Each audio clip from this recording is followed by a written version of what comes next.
नमस्कार, मी जुईली आणि आपण पाहताय कोकणचं नंबर 1 महा चॅनल कोकण सात लाईव्ह। सध्या सिंधुदुर्गची आरोग्य यंत्रणा मृत्यूशय्येवर आहे असं म्हटलं तर वावगं ठरणार नाही। हेच सिंधुदुर्गच्या दयनीय अवस्थेचं वास्तव मांडलं ते कोकणचं नंबर 1 महा चॅनल कोकण सात लाईव्हनं। कोकण सात लाईव्ह आणि दैनिक कोकण सातनं यावर आवाज उठवल्यावर आरोग्य यंत्रणेला जाग आली। सामाजिक कार्यकर्ते, आमदार, खासदार यांनी याची दखल घेतली। या सगळ्या सोबतच महिलांच्या आरोग्याचा, प्रसूतीचाही महत्त्वाचा मुद्दा नेहमीच दुर्लक्षित राहिलाय।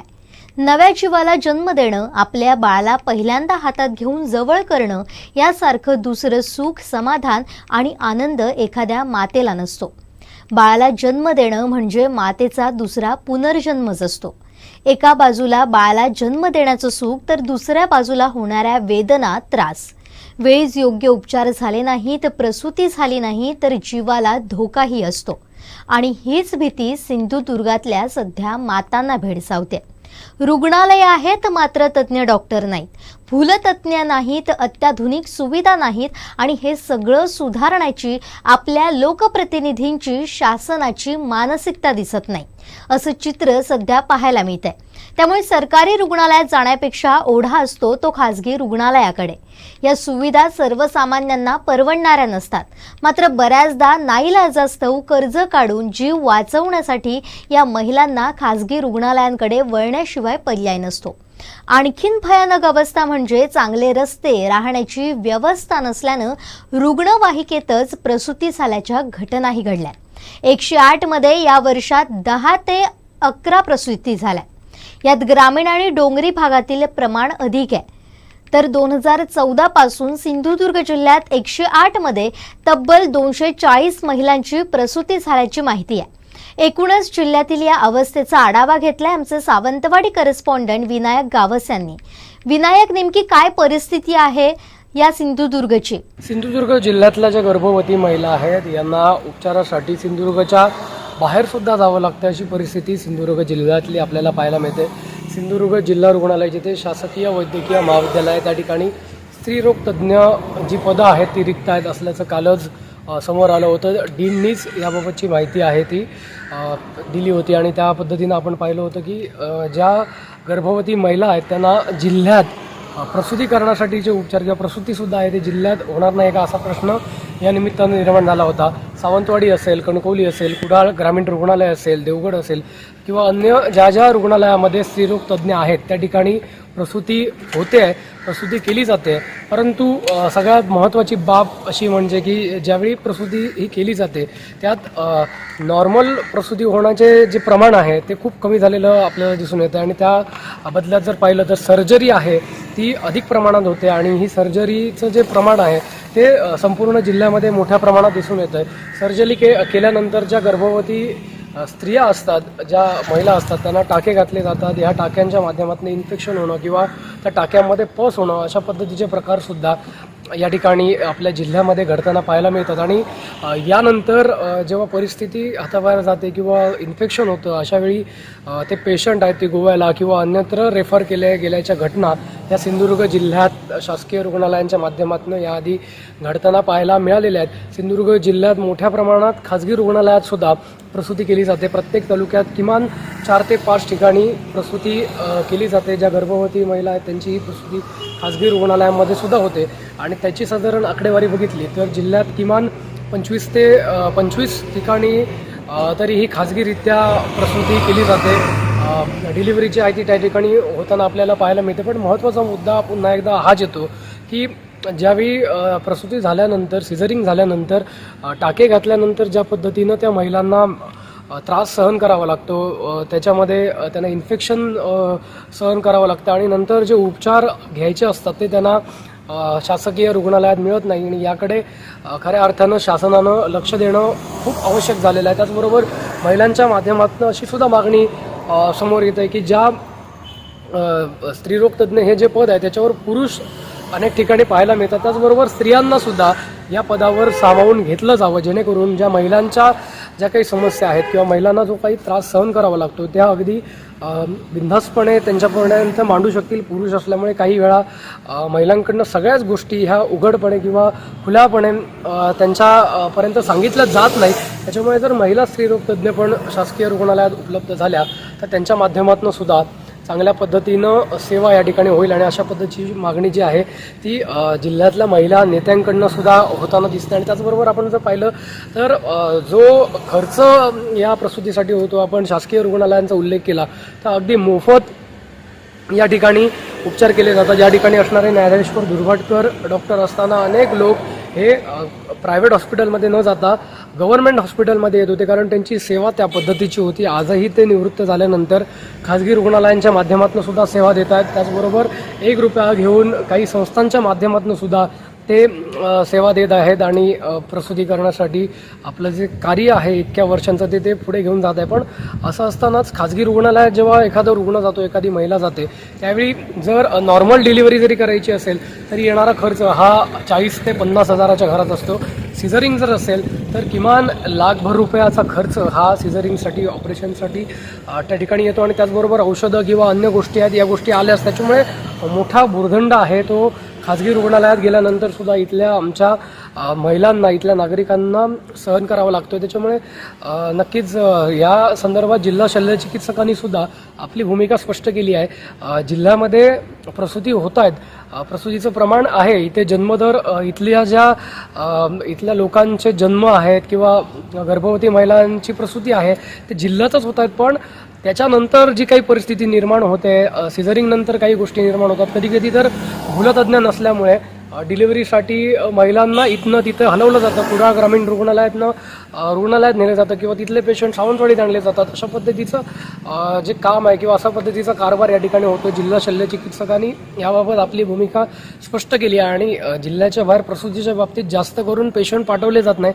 असंही त्यांनी म्हटलंय. वस्तुस्थिती पाहिली तर तशीच आहे. पण प्रसूती जरी इथे होत असली तरी प्रसूतीनंतर किंवा सीझरनंतर ज्या काही गोष्टी, ज्या पद्धतीनं त्यांना सेवा मिळाली पाहिजे, ट्रीटमेंट मिळाली पाहिजे, ती इथे मिळत नाही. टाके घातल्यानंतर ज्या वेदना त्यांना सहन कराव्या लागतात किंवा ब्लडिंग होतं सिझरिंगच्या वेळी, तर ह्या सगळ्या गोष्टींचा विचार करता सर्जरीच्या वेळी मात्र थोडंसं सिंधुदुर्ग जिल्ह्यात किंवा अधिक प्रमाणात म्हणायला हरकत नाही की तशी सेवा मिळत नाही. आणि तशी चांगली सेवा मिळण्यासाठी जिल्ह्यातली जी सगळी स्त्रीरोग तज्ज्ञ पदं आहेत, प्रसूती तज्ज्ञ पदं आहेत, ती भरणं गरजेचं आहे. कारण जिल्हा रुग्णालयातलंच प्रसूती तज्ज्ञ नसल्याचं, भूलतज्ज्ञ नसल्याचं काल डीननी सांगितलेलं आहे. त्याच्यामुळे ही पदं प्रामुख्याने भरणं गरजेचं आहे आणि जिल्ह्यातला जन्मदर जिल्ह्यातच टिकवून ठेवणं गरजेचं आहे. खाजगी रुग्णालयांमध्ये उपचार हे सर्वसामान्य लोकांना परवडणारे नाहीत.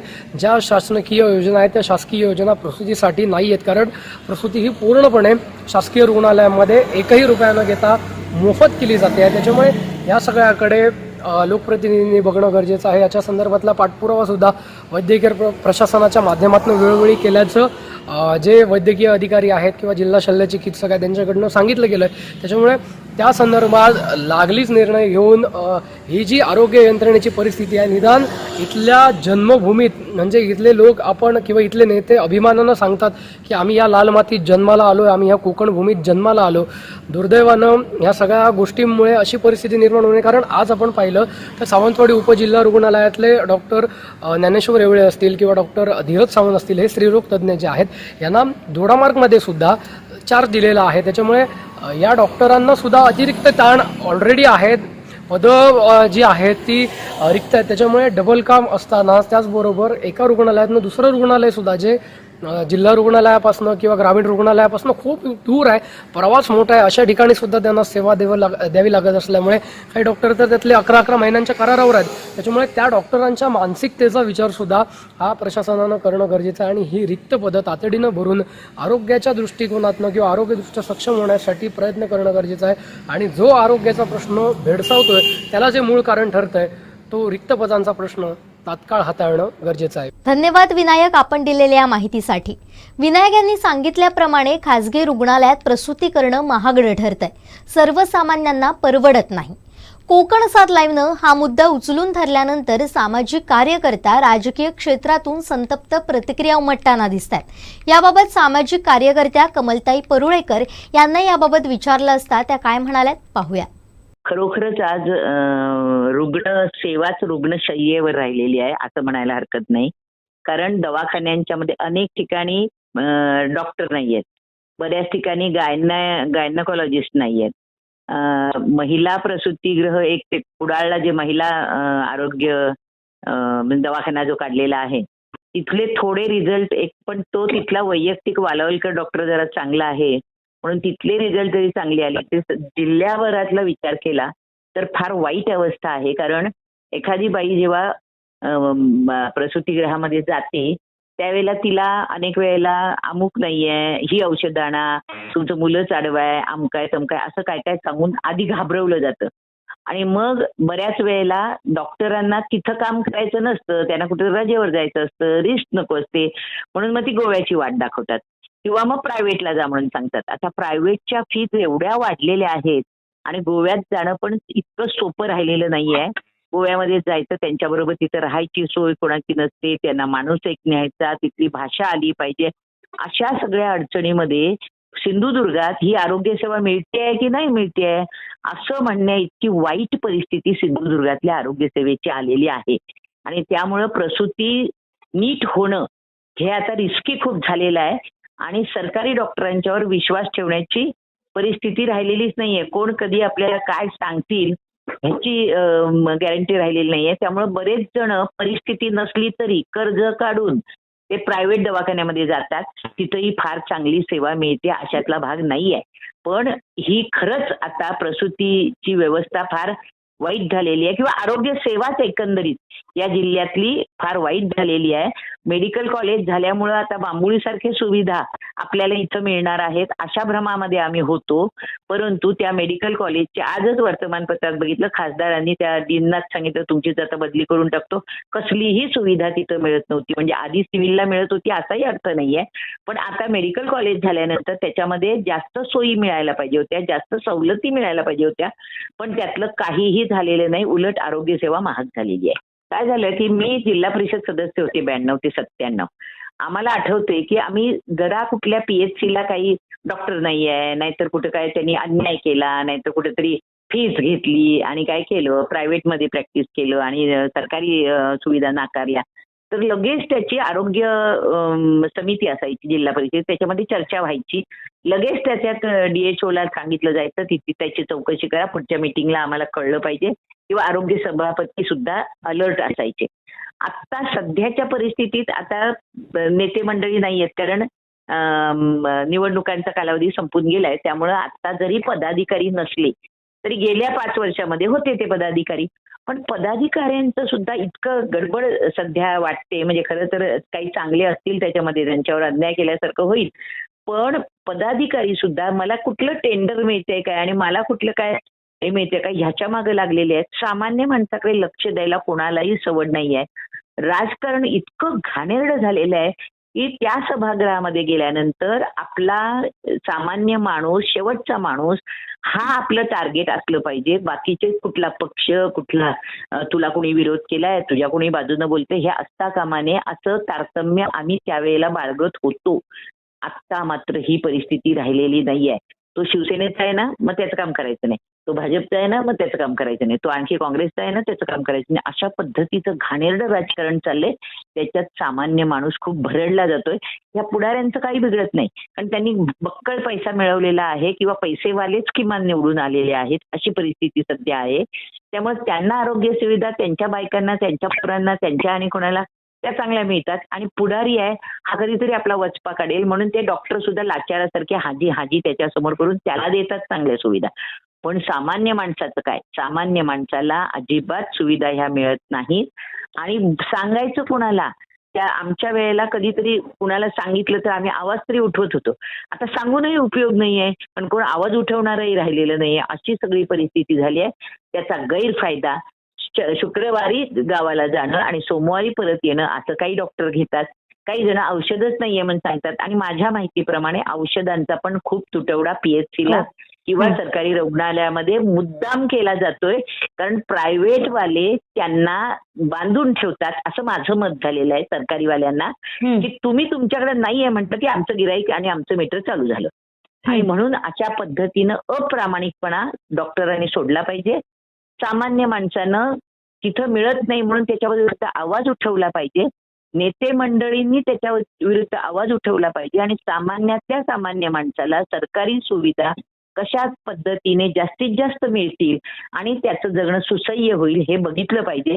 दुर्दैव असं आहे की असं बघणारी माणसं हल्ली खूप कमी झाली आहेत, पण हे व्हायला पाहिजे. त्यासाठी सगळ्यांनी आपण आवाज उठवला पाहिजे.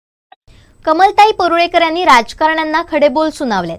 कुणाला कुठलं टेंडर मिळतं याकडे पुढाऱ्यांचा भर असतो. राजकारण अत्यंत घाणेरडं झालंय, त्यामुळे आवाज उठवणं देखील कमी होऊन बसलाय.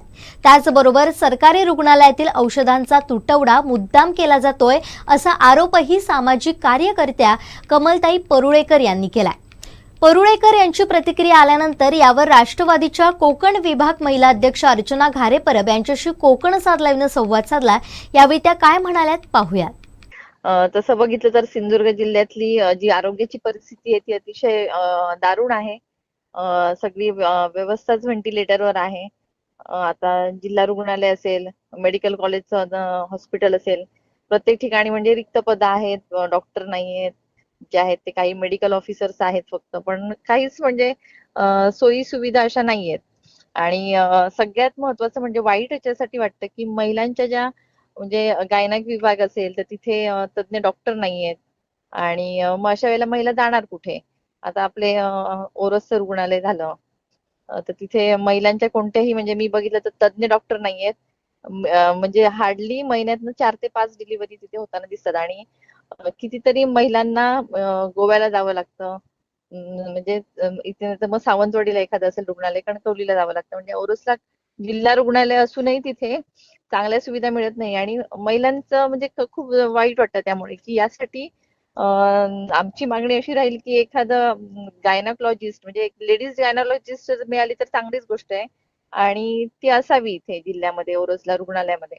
कारण महिला कसं आपले प्रश्न किंवा काही असतील ते महिला गायनाकॉलॉजिस्ट कडे अजून इझिली मांडू शकतात. त्यामुळे एक गायनाकॉलॉजिस्ट चांगलं लेडीज तिथे पाहिजे. डॉक्टर्स पण चालतील म्हणजे असावेत. असं म्हणजे व्यवस्था इतकी वाईट आहे. आणि प्रत्येक वेळेला काही झालं मेजर प्रॉब्लेम, सिझर झालं काय झालं तर मग इथे काहीच नाहीये त्यांच्याकडे, प्राथमिक व्यवस्था नाहीयेत काही. त्यामुळे ही मोठी मागणी आमची सगळ्यांची असेल राष्ट्रवादी काँग्रेस पार्टीकडनं. काल तर आमचं आंदोलन पण झालं. अमितजी सामंत होते, सर्वांनी त्यांच्या नेतृत्वाखाली आंदोलन केलं आणि डीनकडे मागणी केली. तर आमची तशीच मागणी राहील. आणि जर शासनाने इथे लक्ष दिलं नाही तर आम्ही सगळे त्याच्यासाठी आंदोलन उभं करू, रस्त्यावर उतरू. पण आमच्या महिलांना चांगल्या सुविधा, आरोग्याच्या व्यवस्था ह्या मिळाल्याच पाहिजे. आणि आमचा तो अधिकार आहे आणि आमची ही मागणी आहे. आता म्हणजे तुमचं म्हणणं की आता ही जी एज्युकेटेड जी मुलं आहेत जी बाहेर शिकतात ती परत कोकणात येत नाहीत, कारण मग त्यांना इथे पुढे काही दिसत नाही स्कोप, किंवा पुढे इथे येऊन आपण काय करणार. त्यामुळे ते रोजगाराच्या निमित्तानं बाहेर जातात आणि मग कोकणाकडे दुर्लक्ष होतं. ह्या मुलांना कुठेतरी इथेच रोजगार मिळाला पाहिजे, इथेच कुठेतरी त्यांना व्यासपीठ मिळालं पाहिजे, त्यांना सुविधा मिळाल्या पाहिजेत. मग लोक इथे राहणार. आता इथे साधारण बेसिक डॉक्टर पण नाही, ते हॉस्पिटल्स पण नाही, मग काय इथे राहणार आपले लोक, बाहेरच जाणार. तर तुम्ही म्हणाले की सेप्टिक होतं किंवा इन्फेक्शन होतं. खरंच आमच्या महिलांना म्हणजे महिला कशा असतात, सगळ्या गोष्टी आपल्या अंगावर काढत असतात आणि अतिशय जास्त झालं की मग डॉक्टरकडे धाव घेतो आपण. आणि महिला सहनशील असतात, आणि पण हे अति जास्त झालं की ते जीवावर बेतू शकतं. अशा कितीतरी कुटुंबातल्या महिलांना हा त्रास झालेला आहे किंवा एखादी कुटुंब उद्ध्वस्त झालेली असतात त्याच्यामुळे. तर त्यामुळे ह्या गोष्टी, ह्या सुविधा ह्या सिंधुदुर्गातच पाहिजे, आपल्या जिल्ह्याच्या ठिकाणी पाहिजेत. आणि त्यासाठी सगळ्यांनी आवाज उठवला पाहिजे, सगळ्यांनी एकत्र आलं पाहिजे. कोणताही पक्ष, गट, तट सगळं बाजूला ठेवून सगळ्यांनी रस्त्यावर उतरलं पाहिजे. तर कुठेतरी याला वाचा फुटेल, कुठेतरी आम्हाला सुविधा मिळतील असं वाटतं. नक्कीच आता आम्ही तर मागणी करतोच आहे की महिला गायनॉलॉजिस्ट पाहिजे. म्हणजे पुरुष गायनॉलॉजिस्ट असेल तर त्यांना विरोध नाहीये आमचा, पण जर महिला गायनॉलॉजिस्ट मिळाली तर दुधात सागर, चांगली गोष्ट आहे. आणि महिला इझिली मांडू शकतात त्यांचं जे म्हणणं आहे. काही त्यांना सांगता येत नाही, काही लाजाळू असतात महिलांमध्ये, ह्या सगळ्या त्यांना इझिली बोलता येईल. त्यामुळे महिला गायनॉलॉजिस्ट असावं म्हणून आम्ही असं निवेदन पण देऊ, पाठपुरावा करू, डीनकडे मागणी करू आणि अगदीच काही नाही झालं तर आंदोलन करू. शासकीय रुग्णालयात स्त्रीरोगतज्ञ म्हणून महिला डॉक्टरांची नियुक्ती करणं आवश्यक आहे, अशी आपली प्रमुख मागणी अर्चना घारेपरब यांनी व्यक्त केली आहे. त्यानंतर काँग्रेसच्या जिल्हा उपाध्यक्ष मीना बोडके यांनी तर असुविधांबाबत नाराजी व्यक्त केली आहे. त्या काय म्हणाल्यात पाहूयात. वैभव तालुक्याचं ग्रामीण रुग्णालयाच्या शेजारीच मी राहते, त्यामुळे तिथे येणारे पेशंट बऱ्याचदा पुढे रेफर केले जातात. बऱ्याचदा पेशंट दगावतात. कोरोना काळामध्ये तर बरेचसे ऑक्सिजनमुळे पेशंट दगावले. महिलांची सुरक्षा योजना, महिला प्रसूती योजना, कुटुंब कल्याण, जननी सुरक्षा, अगदी गोंडस शब्द दिलेले आहेत, परंतु ह्या शब्दाच्या मागे काही अर्थ नाही. कोणालाही याचा लाभ होत नाही. अगदी गोर गरीब जरी असेल तरी डॉक्टर पुढे रेफर करतात. इथं आमच्याकडे भूलतज्ञ नाही आहे, आमच्याकडे शस्त्रक्रियेची साधनं नाही आहेत. त्यामुळे पेशंटला पुढे मग कणकवली, मग गाडीसुद्धा नसते, ॲम्ब्युलन्ससुद्धा उपलब्ध नसते. काही वेळेला काही राजकीय लोक असतील तर एखाद्या वेळेला त्यांना वरचा दाव यांनी शब्द टाकून वगैरे एखाद्या वेळेला मदत एखादी मिळते, पण सरासरी गोर गरीब माणसाला सरळ पुढचा रस्ता दाखवला जातो. मग कणकवलीला जा, कणकवलीला गेल्यावर तिथे पण भूलतज्ञ नाही आहे, महिला तज्ज्ञ नाही आहे, प्रसूती तज्ज्ञ नाही आहे. ओरसला जा, अशामध्ये बऱ्याच वेळेला ते मूल दगावतं. त्या स्त्रीचे प्राणसुद्धा जातात, रक्तस्राव होतो किंवा तिच्या अंगामध्ये मुळातच रक्तपुरवठा अशक्तपणा असेल तर ते बाळ निरोगी जन्माला येऊ शकत नाही. तिथं त्या मूल नको म्हणण्याची वेळ येते. ज्यांची साधारण परिस्थिती असेल ते सरकारी दवाखान्यात मग ओरस किंवा मग गोवा एवढ्या लांब जाईपर्यंत त्या बाईची परिस्थिती काय होते ही एक महिला म्हणून मला माहीत आहे. आणि तिचा घरचं कौटुंबिक परिस्थिती असते. मुळात कोणाला तरी पैसे काढून ही लोक दवाखान्यात जातात. आणि मग मुली बेटी बचाव बेटी पढाव ही घोषणाच आहे. मुख्यमंत्री उपमुख्यमंत्र्यांचे अगदी मोठे मोठे बॅनर लागले तिथं. सगळ्या प्रकारचे 50,000 पर्यंत उपचार मोफत. मोफत सोडा, विकत तरी द्या. औषधांचा पुरेसा साठा नाही, स्टाफ भरती नाही आहे. प्रत्येक खात्यामध्ये ह्याच प्रकार आहे. आरोग्य यंत्रणा 3-4 आहेत. त्यानंतर दूषित पाणी पुरवठा होतो शहरामध्ये, त्या पाण्यातून जंतू येतात सरळ सरळ. कुणाचंही लक्ष नाही आहे तिकडे आणि कोणत्याही प्रकारची यंत्रणा नाही. आणि या यंत्रणेवर देखरेख करण्यासाठी सुसज्ज असं प्रशासन, मुळात इथं आता 2 वर्ष झाली झडपीचे इलेक्शन संपलेलं आहे. वैभवच्या आरोग्य यंत्रणेमध्ये 2च डॉक्टर आहेत. हॉस्पिटल मोठं आहे, ते गळत होतं, त्याच्यावर किती वर्षांतरी यंदावरती चप्पर घातलेलं आहे. परंतु त्या ठिकाणी औषधांचा अभाव आहे. समजा एखाद्याला विष प्रयोग आहे, विषदंश म्हणजे सर्पदंश झाला तर त्या पेशंटला इथे उपचार होत नाहीत. असे कितीतरी पेशंट इथे दगावलेले आहेत. याबाबत आपलं मत म्हणजे आमच्या परिणाम होईल तसं आम्ही डॉक्टरांना फोन करतो. आमच्यानं शक्य असेल तर एखाद्याला आर्थिक आम्ही मदत करतो.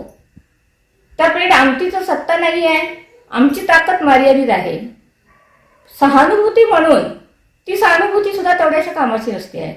शेवटी पेशंट ओरसला जाणं आम्हाला शक्य असेल तर आम्ही ओरसला सुद्धा जातो त्यांच्याबरोबर.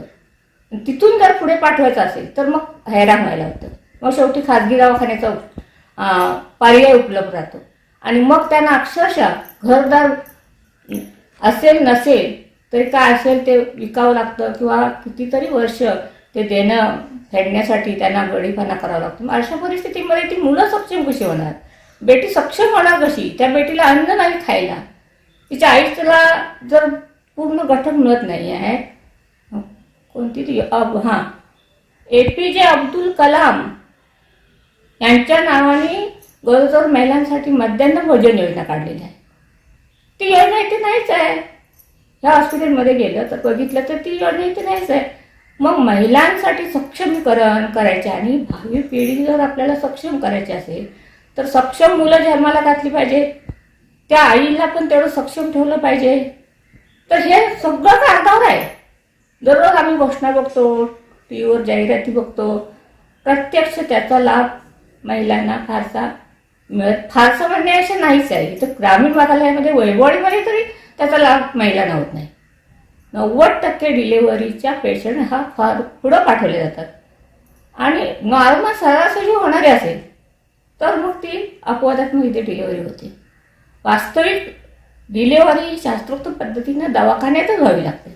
कारण गावामध्ये ग्रामीण भागामध्ये ज्यावेळी डिलेव्हरी केली जाते त्यावेळी त्या महिला किंवा कोण त्यातल्या तज्ज्ञ असतात, सुईण त्यांना गावठी भाषेत म्हणतात, त्यावेळी इन्फेक्शन होण्याचा धोका असतो ना जास्त प्रमाणामध्ये. मग काही वेळेला असं आहे की ॲम्ब्युलन्स उपलब्ध नसते, मग ती येताना लेडीज तिची डिलिव्हरी वाटेत सुद्धा होण्याची शक्यता आहे. जसं पालघरला घटना घडतात, वाटेतच ते मूल जातं, अशा वारंवार घटना घडतात. त्यापेक्षा इथली परिस्थिती फारशी काही वेगळी नाही आहे. राज्यकर्त्यांनी सुधारणा करायची म्हणजे त्याने मनापासून समाजसेवेचं व्रत घेतला असेल तरच त्यांनी ते राजकारणात उतरावं मी म्हणते.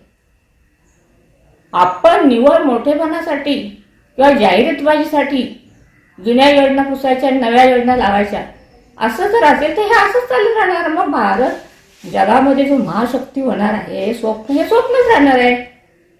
कारण भारत हा तरुणांचा देश म्हणून ओळखला जातो. जगामध्ये सगळ्यात मोठी शक्ती भारताच्या हातात आहे. त्याचं कारण तरुण या ठिकाणी मोठ्या प्रमाणात आहे आणि त्या तरुणांच्या हाताला काम नाही आहे, मुलींच्या हाताला काम नाही आहे. सामाजिक कार्यकर्त्या शिल्पा खोत यांनीही याबाबत नाराजी व्यक्त केली आहे. जिल्ह्यातील आरोग्य यंत्रणा या विषयावर जो आज कोकण 7 लाईव्ह या चॅनलने आवाज उठवलेला आहे त्याबद्दल मी सर्वप्रथम कोकण 7 लाईव्ह या चॅनलचं मी आभार मानते. आजची परिस्थिती बघितली तर सिंधुदुर्ग जिल्ह्यातील आरोग्य यंत्रणा फार ढासळलेली आहे. जसं की आपण बघतो आता एखादी सर्वसामान्य व्यक्ती जी प्रायव्हेट हॉस्पिटल एफर्ट करत नाही किंवा त्याची आर्थिक परिस्थिती त्या पद्धतीची नसते तर प्रशासनाने एक आपल्याला ऑप्शन ठेवलेला आहे की सरकारी सिव्हिल हॉस्पिटल, जिल्हा रुग्णालय किंवा तालुका स्तरावर असणारी आरोग्य यंत्रणा. तर आज बघितलं तर एखादी गरोदर माता असेल तिला वेळेत तिथे पोचण्यासाठी किंवा तिथे पोचल्यानंतर पुढील ज्या सुखसुविधा किंवा तिच्यावर जे होणारे उपचार यात खूप तफावत आहे. म्हणजे फारच हलाखीचा असा क्षण असतो तो. तसंच एखादा ॲक्सिडेंशियल विषय असला, ऑर्थोपेडिक गव्हर्नमेंट ऑर्थोपेडिक शोधायचं झालं तर तिथेही मुश्किल असते किंवा एखादा सर्पदंश असेल किंवा एखादा डॉग बाईट असेल. हल्ली मध्यंतरीच्या काळातील एक मला विषय नक्कीच सांगावासा वाटतो. डॉग बाईटसाठी बरेचसे पेशंट सरकारी रुग्णालयात जायचे आणि तिथून 1-2 पेशंटने आम्हाला असं सांगितलं गेलं की रेबीजचं इंजेक्शन बाहेरून आणायला सांगितलंय. तर तसंच तडक आम्ही लोकप्रतिनिधी असल्यामुळे आम्ही तडक तिथे पोहोचलो. बघितलं हालात तर तिथे रॅबीजचे इंजेक्शन अवेलेबल नव्हतं आणि त्या क्षणापासून मग तो आवाज उठून आम्ही ते इंजेक्शन अवेलेबल करायला सांगितली आणि त्यापुढे नंतर इंजेक्शन मिळू लागली. तसंच हल्ली 1-2-4 दिवसापूर्वी मी इथे सहज हॉस्पिटलच्या इथे गेले होते आमच्या मालवण हॉस्पिटल रुग्णालयात. तर एक कॅन्सर पीडित जो पेशंट जो तिथे ॲडमिट होता आणि तिथे उपचार घेत होता. मला असं वाटतं की कॅन्सर पीडित हा पेशंट हा त्या स्पेशालिस्टकडे जाऊन तिथे उपचार करणं गरजेचं असतं. पण कदाचित घरची परिस्थिती बघता आणि आपली इथली आरोग्य यंत्रणा ढासळलेली बघता ते पॉसिबल नसल्यामुळे त्या घरच्यांनी तिथे त्या पेशंटला उपचाराकरता ठेवलं असेल. अशा बऱ्याचशा गोष्टी आहेत की आपल्याला ती सेवा मिळत नाही पाहिजे त्यावेळेस. आम्ही आता रक्तदान क्षेत्रात काम करतो किंवा अन्य कुणाचं काही ॲक्सिडेंशियल विषय असेल किंवा गायनॅक असेल तर तिथे ती सेवा पोचण्यासाठी आम्ही तत्पर असतो. पण अशा वेळी प्रत्येक वेळी तो पेशंट आमच्यापर्यंत पोहोचेल आणि आम्ही पटकन अवेलेबल होऊ हे शक्य नसतं. तर त्यासाठी सर्वप्रथम आपल्या जिल्ह्यातील नुसतं तालुक्याचाच विषय नाही तर जिल्ह्यातील आरोग्य यंत्रणेशी असणारे रिलेटेड असणारे जे यंत्रणा असतील किंवा कर्मचारी वृंद असतील त्या रोगावर निदान करणारे डॉक्टर असतील याचं प्रचंड अभाव आहे. जर राजकीय नेत्यांनी मनात घेतलं म्हणजे सत्ताधिकाऱ्यांनी मनात घेतलं, इच्छाशक्ती असायला हवी. खरं तर इच्छाशक्ती असली तर नक्कीच या सगळ्यातून कुठेतरी तोडगा निघेल आणि आमच्यासारखी जे संस्थेत कामं करणारी मंडळी आहेत ती पुढे येऊन नक्कीच याविषयी आम्ही सगळे आवाज उठवू. कोकण 7 लाईव्ह या चॅनलने जो विषय घेतलेला आहे तो त्या विषयाचं मी स्वागत करते आणि पदोपदी आमचं या साठी नेहमीच सहकार्य असेल. जे काही मदत लागतील ते आम्ही नक्कीच इथे उपस्थित असू. धन्यवाद. तसेच आपण बघतो की एखादा अतिदक्षता विभागात नेणारा पेशंट असतो, ज्याला इथले डॉक्टर रेफर करतात की तुम्ही आता इथून हा पेशंट पुढे घेऊन चला. तर आता ऑप्शन राहतं काय, GMC किंवा KLE सारखे जे राज्याला आपल्या सिंधुदुर्ग जिल्ह्याला शेजारील असणाऱ्या परराज्यात हे पेशंट हलवले जातात. आता हे पुढे नेताना पेशंट त्याचा जीव मेटाकुटीस येतो तिथपर्यंत पोहोचेपर्यंत. तात्पर्य काय की आपला सिंधुदुर्ग जिल्हा हा आरोग्य यंत्रणेच्या बाबतीत खूपच ढासळलेला आहे.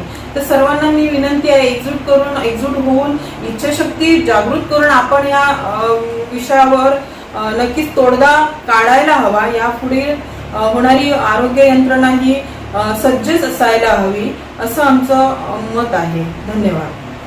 शिल्पा खोत यांनी आता सर्व पक्षीयांनी एकजुटीनं यावर काम करायला हवं याकडे लक्ष वेधलंय. तर कणकवली ठाकरे गटाच्या नेत्या वैदेही गुडेकर आणि देवगडातील तळवडेतील माजी सरपंच पूजा दुखंडे यांनी ग्रामीण भागातील परिस्थिती मांडली आहे. इथे सगळी पेशंट आशेनेच येत असतात, पण त्यांना इथे रेफर करून बाहेर पाठवलं जातं. त्यांना इथे काय सोय नाही आहे असं सांगून बाहेर पाठवलं जातं. त्यामुळे ह्या तालुक्यामध्ये आपण जन्म घ्यायचाच नाही का असा प्रश्न आहे. कसल्या सुविधा नाही आहेत, सोनोग्राफीची सुविधा नाही आहे. सोनोग्राफी मशीन आहे पण तिथे ऑपरेटर नाही आहे. मग असे डिलेवरीचे पेशंट बाहेरच पाठवले जातात, न बघताच त्यांना बाहेर पाठवले जातात. वैभववाडी, कणकवली, देवगड ह्या ठिकाणच्या महिला सर्व ह्याच हॉस्पिटलमध्ये येतात आणि हेच हॉस्पिटल खूप महत्त्वाचं हॉस्पिटल आहे. आणि इथे येऊन त्यांना सुविधा मिळत नाही आहेत, मग त्यांना बाहेर जायला लागतं. म्हणजे प्रायव्हेटला त्यांची परिस्थिती नसून पण त्यांना तुम्ही बाहेर जा असं सांगितलं जातं. मग ह्याच्यासाठी आम्ही 8 दिवसापूर्वीच आंदोलन केलं होतं. आणि हे जर इथे डॉक्टर उपलब्ध वगैरे झाले नाहीत तर आम्ही ह्याच्यापेक्षा मोठं आंदोलन करणार, शिवसेना मोठं आंदोलन करणार. आता इथे ग्रामीण रुग्णालयात ज्यावेळी महिला गरोदर असते त्यावेळी ज्यावेळी मुलाच्या जन्माच्या वेळी जी काय फरफट आणि घोडाताण महिलांची होते की तिथे ग्रामीण रुग्णालयात ॲडमिट केल्यानंतर काही प्रॉब्लेम आले तर एवढ्या स्त्रिया गोंधळात असतात की त्यांना जीव की आपल्या मुलाचा जीव आणि त्या स्त्रीचा जीव वाचवणं हेही गरजेचं असतं. प्लस त्यांना ज्या सुविधा हव्या आहेत त्या इथे हव्या त्या प्रमाणात मिळत नाही. समजा एखादा अटॅक पेशंट असेल तर त्यालाही लगेच नेता येईल अशी जवळ ग्रामीण सुविधा असणं हे गरजेचं आहे. तर आजकाल कसं होतं की ज्यावेळी एखाद्या वृद्ध महिला आहे किंवा वृद्ध पुरुष वर्ग आहे त्यांना जर कधी आजारपण आलं किंवा काय आलं तर त्यांना जवळच्या जवळ सुविधा उपलब्ध व्हावी ही मी माझ्या गावाच्या वतीने कळकळीची विनंती करते. कारण आज माझ्या डिलिव्हरीच्या वेळीही मला हाच प्रॉब्लेम आला होता. एक माजी सरपंच म्हणून एक गावाच्या वतीने कळकळीने मला हे तुम्हाला सर्वांना आवाहन पण करावंसं वाटतं की इथे जवळच अशा प्रकारची सुविधा व्हावी, रुग्णालय व्हावं जवळच. एक असं काहीतरी ग्रामस्थ महिला किंवा शेतकरी वर्ग आहे की त्यांच्याजवळ एवढे पैसे पण नसतात तर त्यांना सुखसुविधा ही अत्यंत तातडीने उपलब्ध करण्याची गरज आहे. तर माझ्या ही एक विचारधारा जी मी मांडली आहे त्याचा खरोखर तुम्ही दखल घ्याल तर खरोखर मी तुमची आभारी आणि ऋणी राहीन गावच्या वतीने. ग्रामीण महिला ज्यावेळी गरोदर होऊन ज्यावेळी मुलाला जन्म देण्यासाठी ज्यावेळी तिला ॲडमिट केलं जातं त्यावेळी असं सांगितलं जातं की तुम्ही प्रायव्हेटमधून सरकारीमध्ये जावा. पण सरकारीमध्ये सुद्धा ती उपलब्धता नसली तर त्यांना बाहेर कुठेही लांब ठिकाणी जर प्रवासही त्यावेळी आणि असे क्षण असतात की त्यावेळी प्रवासही करू शकत नाही. तर त्यावेळी काय करू शकतो आपण तर जवळच्या जवळ जर एखादी सेवा उपलब्ध असेल तर ह्या महिलांची जी होणारी फरफट आणि महिला हा संपूर्ण सृष्टीचा आधारस्तंभ किंवा अशी गणली जाते. जर ती महिलाच कोलमडली तर आपलं घर किंवा आपलं जो समाज आहे तो व्यवस्थित राहील का, तर ह्याची दखल तुम्ही घ्यावी आणि त्यांना जे उपलब्ध जवळच्या जवळ एकदम कमी खर्चात मी तर म्हणेन कमी खर्चात म्हणण्यापेक्षा एकदम त्यांना एखादी चांगली अशी सरकारी उपलब्ध अशी चांगली विनाशुल्क अशी सेवा मिळाली पाहिजे, ही माझी कळकळीची तुम्हाला विनंती आहे की त्या सेवेतून त्यांना सही सलामत त्यांच्या घरी व्यवस्थित ग्रामीण रुग्णालयातच सर्व सेवा उपलब्ध होऊन त्या सावकाशपणे घरी आल्या पाहिजे आणि त्यांना छान अशी सेवा मिळाली पाहिजे, ही माझी विनंती आहे. आणि या विनंतीची दखल तुम्ही घ्याल ही मी अपेक्षा करते. आणि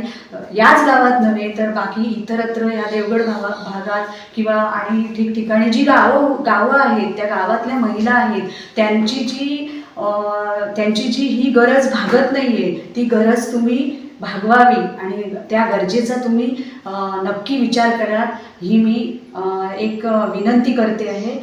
देवगडसारख्या ग्रामीण रुग्णालयात एखादी गरोदर स्त्री ॲडमिट झाली आणि जर समजा भूलतज्ञ नसेल तिथे, तर तशा प्रकारची सेवा जर तिथे नसेल तर ओरस किंवा कणकवली किंवा प्रायव्हेट ठिकाणी तुम्ही या महिलेला घेऊन जा असं सांगण्यात येतं. त्यावेळी बाळ आणि ती स्त्रीसुद्धा धोक्यात असते आणि अशा वेळी जर तीच सुविधा जर ग्रामीण रुग्णालयात जर उपलब्ध असेल तर ती सोय त्यांची किंवा त्यांची गरज तिथेच भागली जाईल. तर ती गरज भागावी आणि याचा विचार सरकारने करावा असं मला वाटतंय. कारण काय, ज्यावेळी ती महिला अशा अवस्थेत असते त्यावेळी डिसिजन घेण्याची क्षमतासुद्धा त्यांच्या घरातल्या कुटुंबाचीही नसते आणि त्यांची आर्थिक स्थितीही एवढी सबल नसते. त्यामुळे त्यांच्या आर्थिक स्थितीचा तुम्ही विचार करावा, ही सरकारकडे माझी हे आहे, विनंती आहे आणि मागणी पण आहे की खरोखर हे जर काम समाज उपयोगी होईल तर खरोखर खूप मी त्यांची ऋणी राहीन आणि हा विचार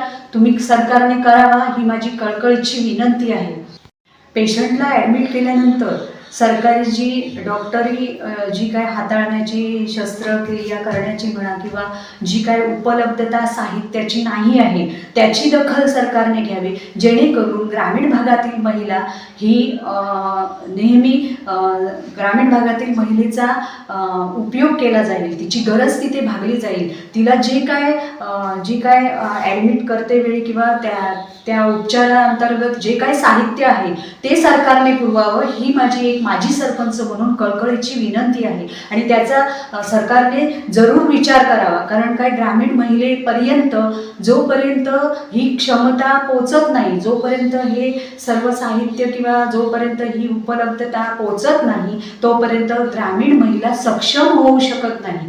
आरोग्य तिचं व्यवस्थित सक्षम किंवा सबलतेने ती समाजामध्ये आणि गावामध्ये आणि घरामध्ये ती वावरू शकत नाही आणि त्याचा तोटा तिच्या शरीराला त्याची हानी पोचते आहे. याचीही दखल सरकारने घ्यावी आणि कळकळीची ही विनंती आहे की सरकारने लवकरात लवकर शक्य तेवढं होईल तेवढं लवकरात लवकर ह्या गोष्टीचा विचार करावा, असं मला एक समाज उपयोगी समाजासाठी काम केलेली महिला म्हणून मी ही विनंती तुमच्या समोर मांडते आहे आणि त्याचा जरूर तुम्ही विचार कराल असं मला वाटतं. समजा एखाद्या महिलेला ॲडमिट केलं आणि जर तिच्या अंगात रक्त कमी असेल, रक्तपेढीची गरज आहे, कारण रक्त जर या इथे ग्रामीण रुग्णालयात उपलब्ध नसेल तर बाहेर जाऊन रक्तपेढीत जाऊन रक्त आणण्याची व्यवस्था करावी लागते. मग अशा वेळी जर रक्त इथेच देवगड रुग्णालयात जर उपलब्ध असेल तर त्या महिलेचे प्राण वाचू शकतात. त्यामुळे रक्तपेढीची सुद्धा निर्मिती तिथे व्हावी असं मला वाटतं. यानंतर पाहुयात वैभववाडीच्या नगरसेविका अक्षता जैतापकर काय म्हणाल्यात त्या. सध्या आरोग्य यंत्रणा याची दयनीय अवस्था आहे. तालुक्यामध्ये पण आणि शहरामध्ये अनेक प्रकारच्या साथी आहेत, तापसर आहेत अनेक प्रकारचे, परंतु याकडे शासनाचे पूर्णपणे दुर्लक्ष आहे.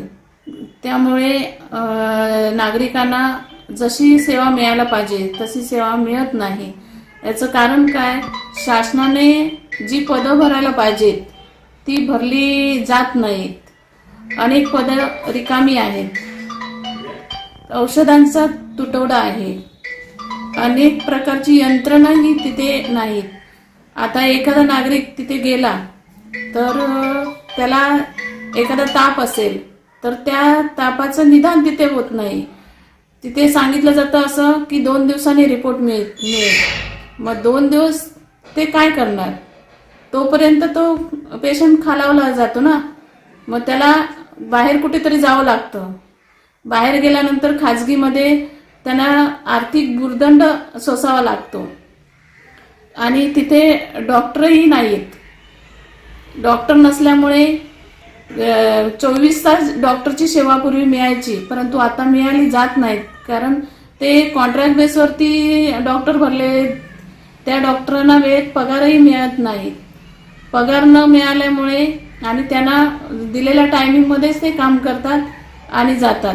तर अनेक डॉक्टरांची पदही रिक्त आहेत. ह्याकडे शासनाने लक्ष दिलं पाहिजे, तो दिला जात नाही. सध्या अशी परिस्थिती आहे, एखादी स्त्री तिथे प्रस्तुतीसाठी गेली तर तिला तिथे डॉक्टरच उपलब्ध नसल्यामुळे मुंबई, गोवा, कणकवली इकडे जावं लागतं. असे इथे प्रकार आहेत. अनेक आरोग्याची सुविधा नसल्यामुळे शहरातील तालुक्यातील नागरिकांना भुर्दंड सोसावा लागतो आणि हा भुर्दंड सोसावा लागू नये याकडे शासनाने याची दखल घेतली पाहिजे, लक्ष दिलं पाहिजे. वैभववाडी हे ग्रामीण आहे आणि कणकवली हे मोठं शहर आहे. कणकवली, सावंतवाडी या ठिकाणी मोठमोठे डॉक्टर आहेत.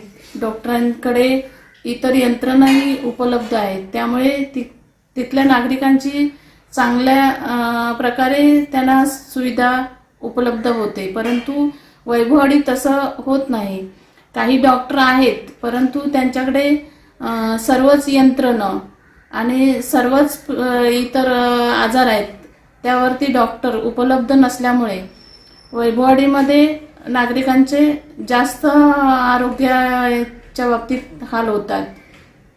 तर असं होऊ नये आणि असं जर शासनाने दुर्लक्ष केलं, शासनाने वेळोवेळी प्रशासनाने लक्ष नाही दिला तर आम्ही आंदोलन मोठ्या प्रमाणात करू. अक्षता जैतापकर यांनी सुविधा न मिळाल्यास या विरोधात आंदोलन छेडण्याचा इशाराच दिलाय. याच संदर्भात आम्ही जिल्हा परिषदेच्या माजी अध्यक्षा संजना सावंत यांच्याशीही संपर्क साधला. या संदर्भात त्यांची प्रतिक्रिया जाणून घेण्याचा प्रयत्न केला, मात्र काही कारणास्तव त्या प्रतिक्रिया देऊ शकलेल्या नाही. या सगळ्यात कोरोना काळात उल्लेखनीय काम केलेले तसेच आताही जिल्हावासियांना चांगली सेवा देण्यासाठी झटत असलेले जिल्हा शल्य चिकित्सक डॉक्टर श्रीपाद पाटील यांनीही नेमकी काय परिस्थिती आहे यावर भाष्य केलंय. आपल्याकडे जे ग्रामीण रुग्णालय आहे त्यात ग्रामीण रुग्णालयामध्ये देवगड व या ठिकाणी ज्या ठिकाणी गायनेकॉलॉजिस्ट उपलब्ध आहेत त्या ठिकाणी डिलिव्हरी होतात. त्याचप्रमाणे आपले उपजिल्हा रुग्णालय सावंतवाडी, वुमन्स हॉस्पिटल कुडाळ आणि सावंतवाडी हॉस्पिटल कणकवली उपजिल्हा रुग्णालय या ठिकाणी विशेषज्ञ उपलब्ध आहेत व त्या ठिकाणी डिलिव्हरी होतात. क्वचित प्रसंगी ज्या गुंतीच्या डिलिव्हरीज आहेत म्हणजे गरोदर स्त्री आहेत त्यांनाच रेफर करावं लागतं व त्याची टक्केवारी पण खूप कमी आहे. आरोग्य व्यवस्थेच्या सुधारण्यासाठी म्हणजे ग्रामीण रुग्णालय, उपजिल्हा रुग्णालय व वुमन्स हॉस्पिटल या ठिकाणी जी काही विशेषज्ञ आहेत, डॉक्टर्स आहेत, टेक्निकल स्टाफ आहे आणि नॉन टेक्निकल स्टाफ आहे, ह्या सर्वांसाठी वरिष्ठ स्तरावरती वरिष्ठ ऑफिसमध्ये याचा पाठपुरावा चालू आहे व तो लवकरात लवकर पूर्ण होईल अशी अपेक्षा आहे. साधारण आरोग्य यंत्रणेमध्ये प्रत्येक संस्थेमध्ये साधारण 40 ते 50% रिक्त पदे आहेत. त्यातली महत्त्वाची म्हणजे जी टेक्निकल स्टाफ आहे आणि विशेषज्ञ जे आहेत ते रिक्त आहेत व त्याची वरिष्ठ स्तरावरती वारंवार पाठपुरावा चालू आहे. वारंवार पाठपुरावा केला जातो, त्याच्यावरती प्रतिसाद मिळत आहे व काही MPSC झालेले आहेत व काही परीक्षा झालेल्या आहेत, त्यातून तो स्टाफ देतील असे आपल्याला सांगण्यात आलेलं आहे. औषध तुटवडा तसा म्हणता येणार नाही, काही ठिकाणी होता, पण पालकमंत्र्यांनी आम्हाला वेळीच मदत करून DPCमधून आवश्यक तो निधी मागणीनुसार उपलब्ध करून दिलेला आहे. डॉक्टर श्रीपाद पाटील यांनी सांगितल्याप्रमाणे त्यांचा आरोग्य सेवा सुधारण्यासाठी वरिष्ठ पातळीवर पाठपुरावा सुरू आहे, मात्र त्यांना वरिष्ठ पातळीवरून तेवढा प्रतिसाद मिळत नसल्याचं चित्र दिसून येत आहे. आता या परिस्थितीवर आज सिंधुदुर्गच्या दौऱ्यावर आलेले युवा सेना प्रमुख आदित्य ठाकरेंचाही कोकणसात लाईव्हनं लक्ष वेधलं. यावर त्यांनी थेट सरकारला जबाबदार धरलंय. नुसतं ह्या जिल्ह्यात नाही, आपल्याला आठवत असेल मागच्या महिन्यातच मला वाटतं मागच्या 1-2 महिन्यात अनेक वेगळ्या मेडिकल कॉलेजमधून आणि हॉस्पिटलमधून आपण आपल्याद्वारे बातम्या महाराष्ट्रात दिसल्या. नांदेडला आम्ही गेलो, छत्रपती संभाजीनगरला गेलो, नागपूरला देखील गेलो. त्याच्या आधी मुंबईचा देखील आम्ही विषय घेतला होता, त्याच्या आधी ठाण्याचं घडलं. आता ह्या सगळ्या गोष्टी सरकारने हात वरती केले. अनेक वेळा चुकीचं डॉक्टरांवर रोष धरला गेला. पण महत्त्वाची गोष्ट म्हणजे हीच आहे, मी त्या डॉक्टरशी जेव्हा चौकशी केली, चर्चा केली, नर्सेसशी चौकशी आणि चर्चा केली, तेव्हा हेच कळलं की जे सरकारकडून त्यांना पाठपुरावा देणं गरजेचं होतं, हॅफकिनकडून औषधं पोहोचणं गरजेचं होतं, जे महानगरपालिका असेल, नगरपालिका असेल, त्यांच्याकडून सपोर्ट देण्याचं गरजेचं होतं, ते अजूनही दिलं गेलं नाही आहे. आणि मुळात तो प्रश्न उपस्थित होतो मग की जेव्हा डॉक्टर आपले आणि नर्स आपले 24 तास काम करत असतात, रुग्णसेवा करत असतात, तेव्हा त्यांना जो बेसिक सपोर्ट देणं गरजेचं आहे तो येणं गरजेचं, इन्फ्रास्ट्रक्चर असेल, औषध असतील. गेल्या 2 दिवसातल्या आरोग्याच्या मुद्द्यावरून झालेल्या आरोप प्रत्यारोपांनंतर अतिशय सकारात्मक बाब समोर येते. कार्तिक एकादशीच्या शुभ मुहूर्तावर अतिशय शुभ वार्ता समोर येते. स्वतः शालेय शिक्षण मंत्र्यांनी कोकणसात लाईव्हच्या या उठवलेल्या आवाजाची दखल घेतली. ते स्वतः या प्रश्नावर आरोग्य मंत्र्यांचं लक्ष वेधणार आहेत. याबाबत अधिक माहिती देत आहेत आमचे सावंतवाडी करस्पॉन्डंट विनायक गावस. विनायक, काय माहिती आहे या संदर्भातली? वारंवार हा विषय आम्ही लावून धरतो आणि आज आपण इथल्या ज्या प्रसूतींबाबतचा जो प्रश्न आहे तो उचलून धरलेला आणि याच पार्श्वभूमीवर या सावंतवाडी मतदारसंघाचे आमदार, आमच्या कोकणचे शालेय शिक्षण मंत्री दीपक केसरकर यांच्या बाबतीतली एक मोठी बातमी समोर येते.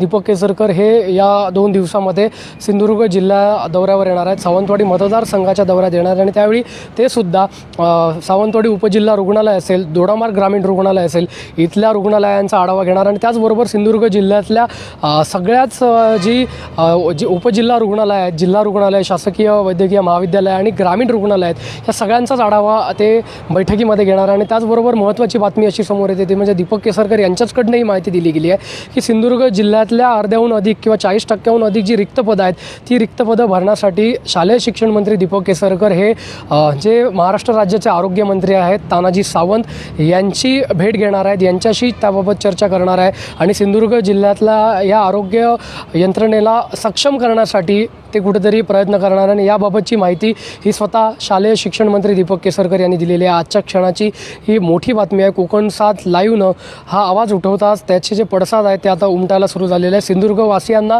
आता आशा निर्माण झालेली आहेत. आमचे इथले सगळे राजकीय नेते मंडळी, मग दीपक केसरकर असतील, खासदार विनायक राऊत असतील, आमदार नितेश राणे, वैभव नाईक यांच्या प्रतिक्रिया ज्या आहेत, त्याच्याचबरोबर काही स्थानिक स्वराज्य संस्थांचे जे लोकप्रतिनिधी आहेत, इथल्या महिला नेते आहेत, इथले बाकी सर्व पक्षांचे नेते आहेत, यांच्या प्रतिक्रिया ज्या आहेत त्या आरोग्याच्या बाबतीतल्या यायला लागलेल्या आहेत, समोर यायला लागलेल्या आहेत. त्याचबरोबर सामाजिक संघटना, सामाजिक कार्यकर्ते यांनी देखील याबाबतची मागणी ही केलेली आहे. आणि आरोग्याचा जो गंभीर प्रश्न सिंधुदुर्गच्या बाबतीत निर्माण झालेला आहे, सिंधुदुर्ग हा व्हेंटिलेटरवर असं वारंवार गेली अनेक वर्ष म्हटलं जातं आहे. त्यामुळे सिंधुदुर्गचा व्हेंटिलेटर आता काढला जावा. गोवा राज्याप्रमाणेच एवढं लवकर शक्य नाही, पण सिंधुदुर्गाला सक्षम करण्यासाठी, आरोग्यदृष्ट्या सक्षम होण्यासाठी आमच्या या राजकीय नेत्यांनी आता पुढाकार घ्यावा आणि त्याचे पडसाद आपल्याला दिसत आहेत. नितेश राणेंनी देखील सांगितलं आपल्या सरकारच्या मंत्र्यांना आपण अधिवेशनामध्ये याच्याबद्दल विचारणार आहोत. तर शालेय शिक्षण मंत्र्यांनी ही सगळी परिस्थिती पाहून लोकांचा होणारा राग अनावर पण, कारण दोडामार्गमध्ये अक्षरशः टाळ ठोकायला तिथले लोक उठलेले आहेत, हॉस्पिटलच्या बाहेर त्या आंदोलनाला बसले आहेत. त्यामुळे ही सगळी गंभीर परिस्थिती पाहता शालेय शिक्षण मंत्री दीपक केसरकर यांनी सुद्धा आरोग्याचा प्रश्न आता मनावर घेतलेला दिसतोय. आरोग्य मंत्र्यांचं ते आता भेट घेणार आहेत. आता खरी अपेक्षा जी लागून राहिलेली आहे, आश्वासनं ह्या लोकांकडनं ह्या आधी पण मिळालेली आहेत, आताही तशाच पद्धतीची त्या आश्वासनं न मिळता आता खऱ्या अर्थानं कुठेतरी त्याच्यावर इम्प्लिमेंटेशन व्हावं. जी रिक्त पदं आहेत, 40% अधिक जी रिक्त पदं आहेत ती भरली जावी. किमान वर्ग 1ची पण जी पदं आहेत ती भरली जावी. प्रामुख्यानं पूर्णवेळ असे डॉक्टर हे आमच्या सिंधुदुर्ग जिल्ह्याच्या आरोग्य यंत्रणेला द्यावे आणि एक बूस्टर डोस हा आमच्या आरोग्य यंत्रणेला, आमच्या ह्या लोकप्रतिनिधींना द्यावा, अशी जी अपेक्षा अपेक्षा आहे ती सर्वसामान्य सिंधुदुर्गकर व्यक्त करतात. कारण आता आरोग्याच्या बाबतीत इतर राज्यावर इतर जिल्ह्यावर अवलंबून राहण्यासारखी परिस्थिती सिंधुदुर्गात नाही. पुन्हा एकदा रुग्ण वाढत आहेत, रुग्ण दगावण्याची पण जास्त आपल्याला परिणाम दिसून येतात. आणि जिल्हा शल्य चिकित्सकांनी सुद्धा आज आपली भूमिका जाहीर केली. त्याच्यात त्यांनी सरळच म्हटलं की वारंवार आपण याच्याबद्दलचा पाठपुरावा वरिष्ठांकडे केलेला आहे आणि वरिष्ठांकडनं सुद्धा त्याबद्दलचा रिप्लाय येतोय, पण पदं मात्र रिक्त आहेत हे देखील ते सांगायला विसरलेले नाही. त्याच्यामुळे सगळ्यांच्या माध्यमातून राजकीय पादत्राणं बाजूला ठेवून, हेवे दावे बाजूला ठेवून जिल्ह्याच्या आरोग्यासाठी, जिल्ह्याचे आरोग्य यंत्रणा सक्षम करण्यासाठी या सगळ्या नेत्यांनी आता एकत्र येणं, राजकीय हेवे दावे बाजूला सारून आपल्या सिंधुदुर्गवासियांसाठी, आपल्या कोकणी माणसासाठी आरोग्य यंत्रणा सक्षम करणं ही काळाची गरज बनलेली आहे. धन्यवाद विनायक, तू दिलेल्या माहितीसाठी. स्वतः शालेय शिक्षण मंत्र्यांनी या विषयात लक्ष घातल्यानं जिल्ह्याची आरोग्य व्यवस्था सुधारेल असा आशेचा किरण सध्या दिसतोय. त्यामुळे येणाऱ्या काही दिवसात सिंधुदुर्गच्या माता भगिनींना आपल्या बाळाला जन्म देण्यासाठी खासगी रुग्णालय, दुसरा जिल्हा किंवा गोव्यात जायची वेळ येणार नाही आणि इथंच सुखरूपपणे त्यांची प्रसूती होईल असा विश्वास निर्माण होण्यास मदत होईल. आता इथंच थांबतोय आपण, मात्र पाहत राहा कोकणचं नंबर 1 महा चॅनल कोकण 7 लाईव्ह. धन्यवाद.